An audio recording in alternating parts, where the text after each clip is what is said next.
make me glow. You pick me up when I am feeling low.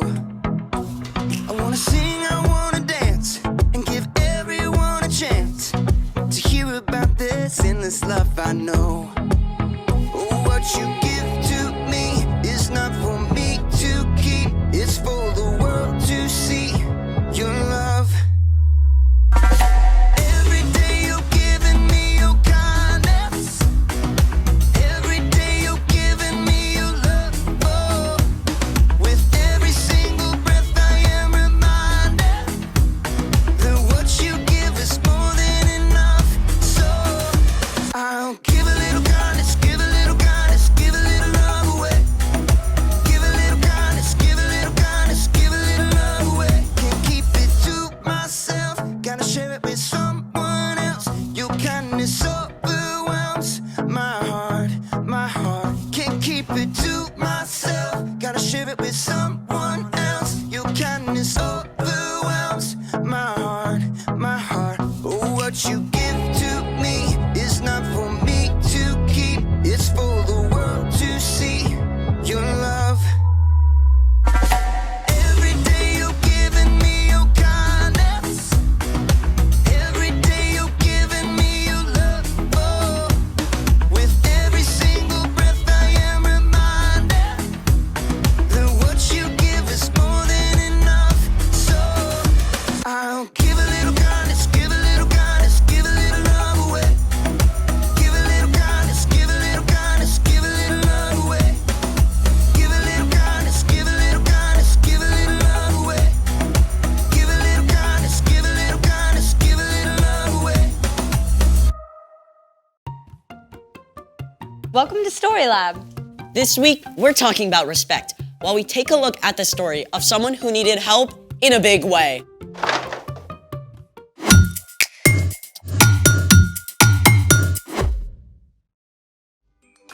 Hey, I'm Skylar. And I'm Sebastian, We're talking about respect. which is showing others that they are important by what you say and do. In today's story, we're going to hear about someone with complete power to do impossible things. So, I thought we should try something impossible. But if it's impossible, then we can't do it. This is just for fun. And if we can do it, then it's not impossible. Okay, seemingly impossible. Great, let's try it. Actually, I made a whole list of impossible things. What's the first one? Number 1, it is impossible to lick your own elbow. What? I could totally do that. Baby? I concede. Number 2, it is impossible to sneeze with your eyes open. I too did it. No, you have to sneeze for real. Here, try this.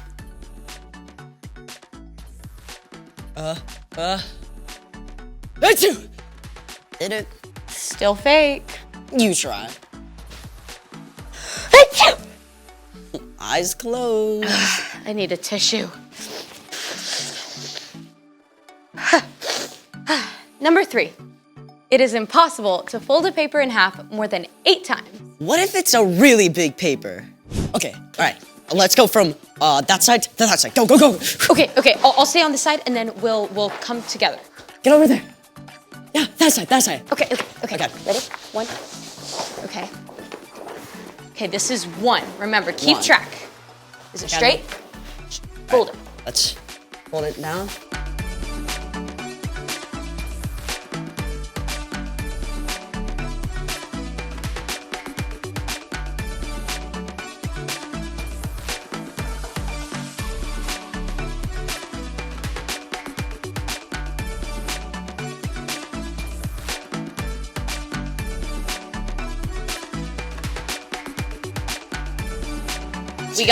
We got 5. Okay. I think we can get 8. I think so. Yeah. Okay. Maybe. 6. Okay. Karate chop it. Oh. Hey, 7. Okay, stay. Okay, you got it. Okay. Okay. 7. I really thought we were gonna get 8. Yeah. Number 4. Wait! I got one. Number 4. It's impossible to eat just one potato chip.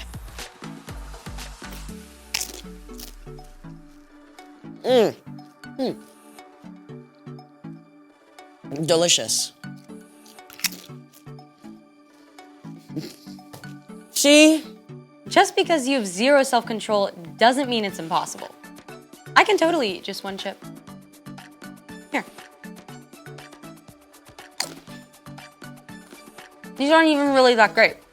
I mean, they're not even potato. They're like mushed corn, rice, and chemicals all toasted up and sampled out. Just tricking our brains into thinking they're salty, crispy potato.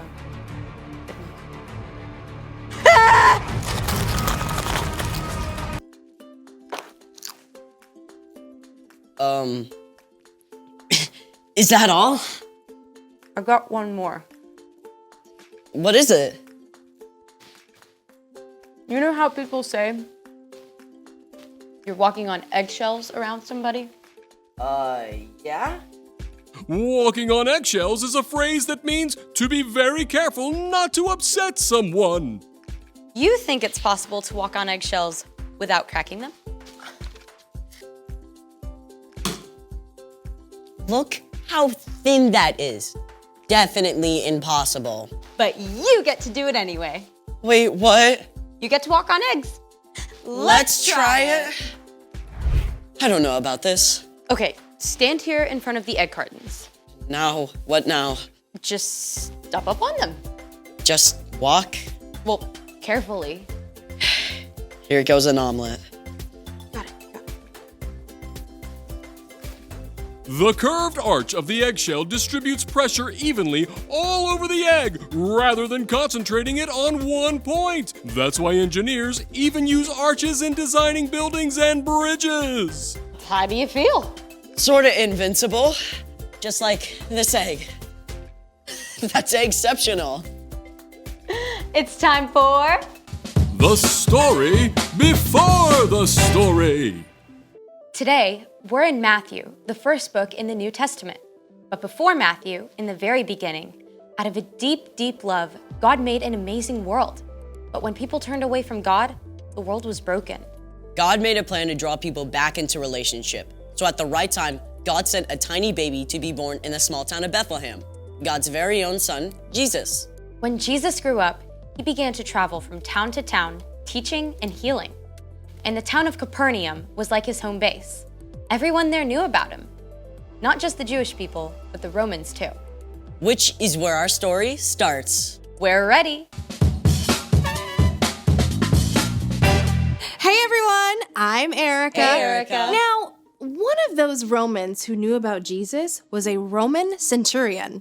This man was important. He commanded at least 100 soldiers who did exactly as ordered with no question. Forward! March! And halt! You there! Get me a fig and walnut sandwich at once! Yes, sir. With extra goat cheese! Right away, sir. The centurion was used to being obeyed, but though he was stern, he was also a kind man. He cared about the soldiers under his command and the servants who worked for him. One day, one of the centurion's servants became desperately ill. The man was so sick he couldn't even move. The centurion may have called for the best doctors, but no one could help the man. So, the centurion did the unexpected. He went to a Jewish rabbi, Jesus, and begged for help. Lord, my servant lies at home and can't move. He's suffering terribly. Shall I come and heal him? Now you have to understand, going to the home of a non-Jewish person would make Jesus unclean. It was completely against Jewish custom, but Jesus cared more about the sick man than what people might say. It turned out the centurion did not ask Jesus to come to his home. Instead, he said, Lord, I am not good enough to have you come into my house. But just say the word and my servant will be healed. I myself am a man under authority. And I have soldiers who obey my orders. I tell this one go and he goes. I tell that one come and he comes. The centurion knew exactly how true authority works. He knew that when he gave a command, he spoke with the power of the Roman emperor, and it would be carried out instantly. And he believed that Jesus' power and authority were so great that all Jesus had to do was speak a word from anywhere, and the servant would be healed. And you know what? The centurion was right. Jesus turned to the crowd around him and said, What I'm about to tell you is true. In Israel, I have not found anyone whose faith is so strong. Jesus made it clear that anyone who has faith can be a part of God's kingdom, not just people who come from the right background. Then, Jesus turned to the centurion and spoke the very word the man had hoped to hear. Go. It will be done just as you believed it would. Filled with joy, the centurion raced home, and sure enough, his servant ran out to greet him completely whole and healed, just as Jesus had said. The end. Wow, I mean, like, remote control healing? The centurion really got it. He had respect for Jesus as the final authority. So, what's our part in the story? Well, like we've seen, God can do the impossible with a single word. God is all-powerful and all-loving. That means God deserves our ultimate respect. God is most important. Our lives are full of all kinds of things, good things, but our time and attention should go to God first. You can talk to God throughout the day. In the morning when you get up, Or when you're waiting for the bus or in the car, Or when you're at the lunch table or at dinner with your family. right before you're about to go to bed. No matter what you face, whether it's a friend who's sick or a tough math test, God is the one who can give you the strength and patience and peace you need to get through your day. when you make a habit of putting God first, you can do anything. I think you got it. I'll see y'all next time. Bye, Erica. So here's the thing. Remember, God is most important. Okay, I want to do the egg thing. Hey, don't you need to take off your shoes?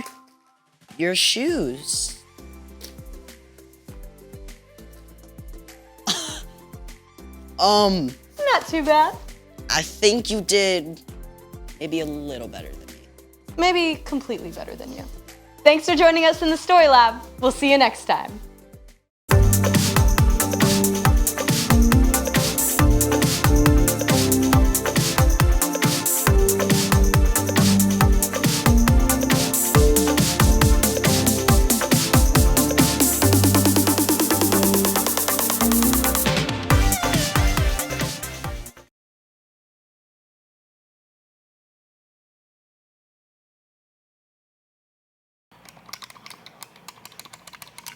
Turn right. Continue forward with caution.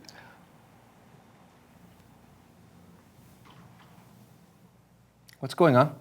Turn left. I'm going to the grocery store. Then why are you here? Using my GPS. Turn left. Turn left to pass in front of desk. Surely you could have started this in the car. Why would I do that? This thing does all of the stuff for you. I mean, this takes a load of effort off of my plate that I could use doing other things. Like what? I don't know, watch TV probably. Turn left. Turn left. Turn left. Rerouting. It doesn't even know where you're going. When has GPS ever steered you wrong? Literally a third of the time I use it. Turn right. Walk forward through the wall. Come on, I'll drive you to the store. No! I want to do this myself. With the GPS. With the GPS! I don't know what you expect to happen. I will reach my destination. Reaching destination. Come on, Brandon. You just have to accept the fact that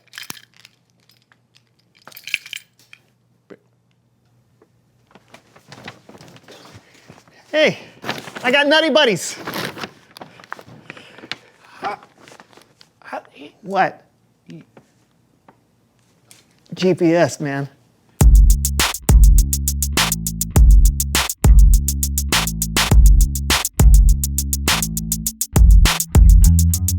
Yeah. I know. Oh, hello everyone, I'm John. And I'm Brandon. And this is the So-and-So Show. Oh, I'm sorry. Come Hold on. I know, we're shooting. Sorry, Hold on 1 everybody. second, I'm sorry. Hello? Yes, this is he. What? You gotta be kidding me. Really? No, that's great to hear. Oh. Thank you so much. No, you won't regret this. That sounded like good news, huh? The best news you'll never guess. You won the lottery. Never. They're bringing back PB Crisps. Better. Oh. You are now looking at a brand new parking attendant. Wow. Oh, don't cry. Woo! Okay, this is what you were excited about? Of course. Ever since I was a young boy, I had one dream. To be a parking attendant? No, to dunk a basketball. Oh. But since I can't dunk a basketball, maybe I can tell basketball players where to park. I gotta go. Okay. No, wait, but the show. No, I'll be back. I'll be back.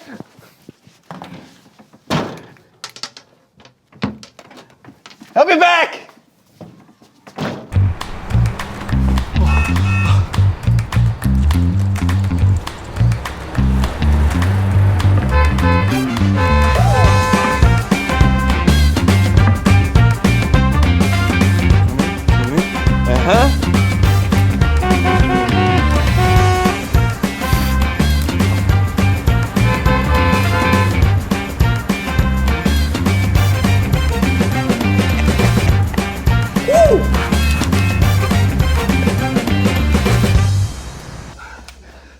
Oh, good, you're back. I was just staring into the middle distance. How did it go? The power. What are you talking about? Brandon, have you ever been in a position where you told someone to do something and they just did it? As your co-host, very rarely. It was incredible! I tell people where to park, and they just go there, and they'd park. They'd wave at me, and I'd tell someone they couldn't go down the aisle, and then they'd just move along. Yeah, like a parking attendant does. Just imagine what I could do with this power.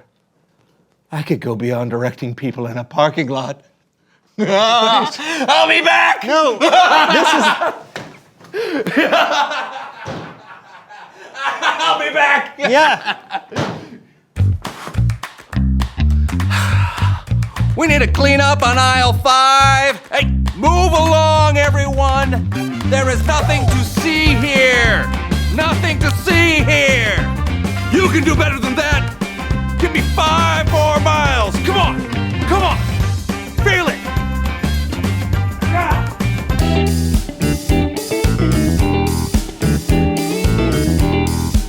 You, stop boogieing. You're scaring everyone.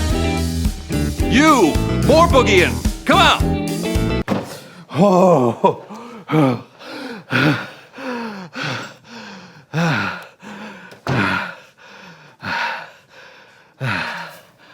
All right, so back to what we were talking about before. I don't know that being a parking attendant is about power. It's not all about you. Are you kidding me? No. No.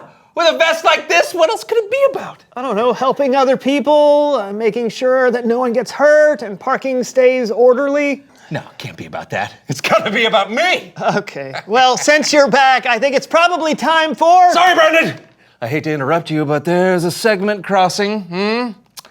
Coming through, come on through, Bible story time with Kellen. Come on through, Bible story time with Kellen.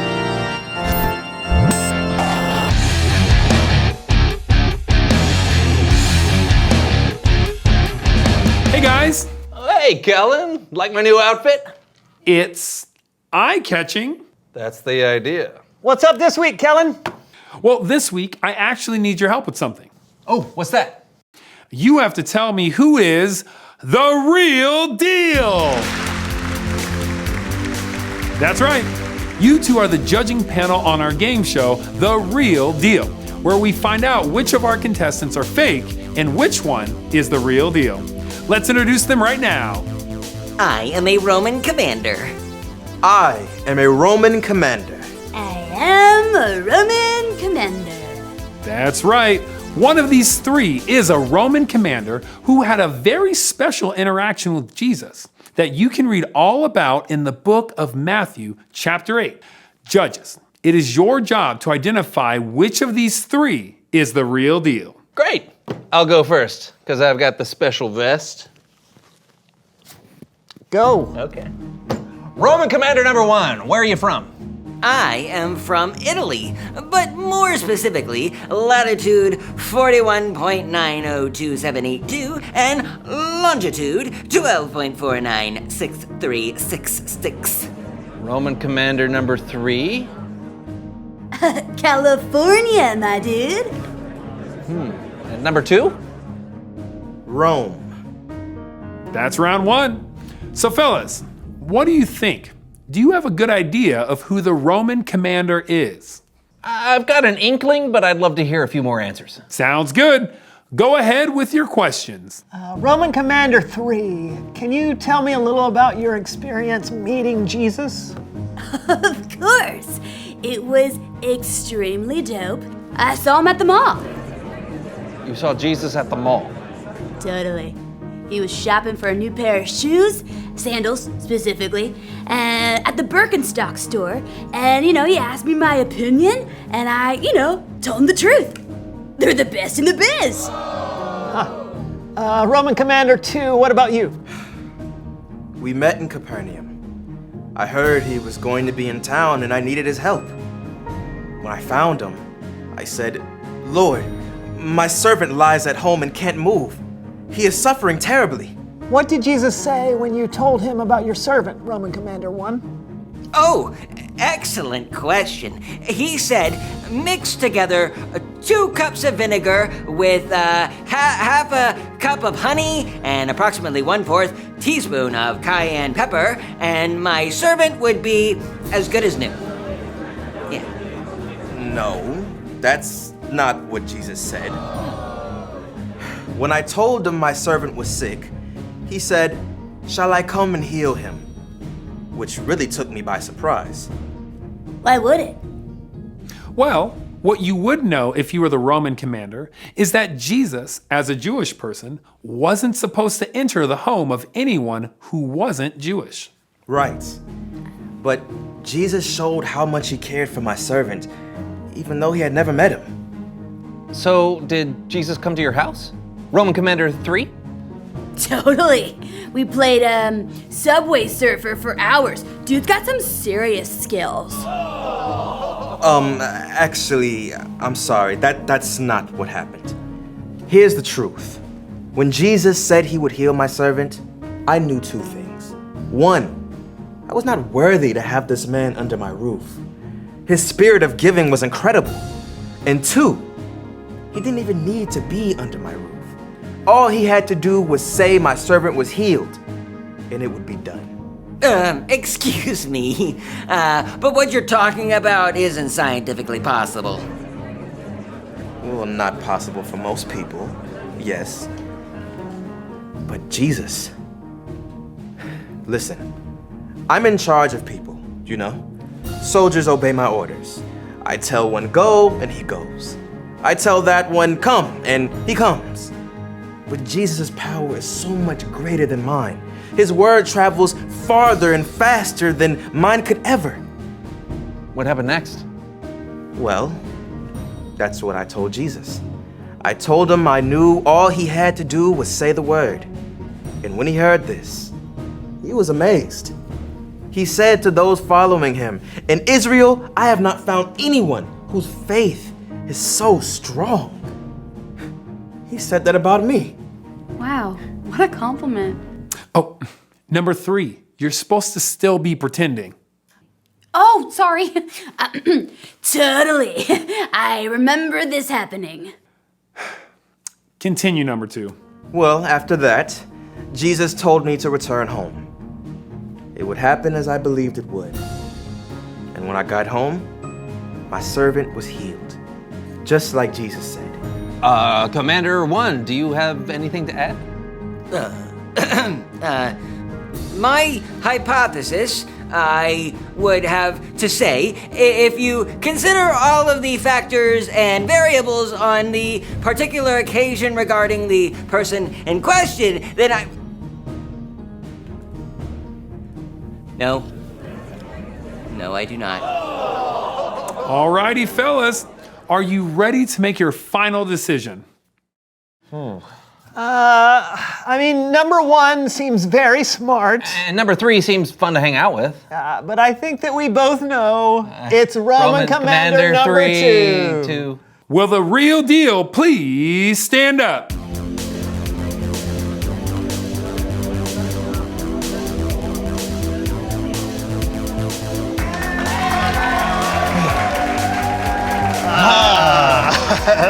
Thank you all for letting me share my story. The pleasure was all ours. Great job, you two. You figured out which one was the real deal. This Roman commander showed Jesus the ultimate respect. He humbled himself and he asked for help. And he respected Jesus by believing how powerful he was. He was sure that Jesus could heal his servant with just a word. And we're still talking about that commander's faith today. That's all I got. I'll see you next time. Thanks, Kellen. Well, my parking powers seem pretty puny presently. Yeah, but your alliteration powers, though. Perfect. Yeah. Hey, but you're right. We might be good at a lot of things, even great. We might even be in charge of something, but nothing compares to what God can do. Precisely. I'm going to give you a break from saying all those P words because it's time to reveal the question. Oh, okay, here we go. The question of the day is, how do you show respect to God? One way you can show God respect is by coming to Him when you need help. When you ask God for help, it shows that you believe that He can help you. You can respect God by respecting others too, because God loves them. You respect God by looking out for those that need your help. Or those who need a freshly opened parking spot. Oh, no, you're speaking my language. Do you have to go back to your parking lot job right now, or? I think I'm fine. Okay. The power really went to my head, so maybe I'll just let other people park themselves. Whoop! Okay, never mind, I gotta go. All right. Until next time, I'm Brandon. And I'm John. And this was the So-and-So Show. Yeah! We'll see you soon. All right, I'll be back in a little bit. All right. Well, I was talking to them. Oh, sorry. I'll see you soon too. All right. Feel the beat. To the traffic man. Now the can opener. Now the lawnmower. That's a lot of beans. Cutting the pizza. Now you get a slice.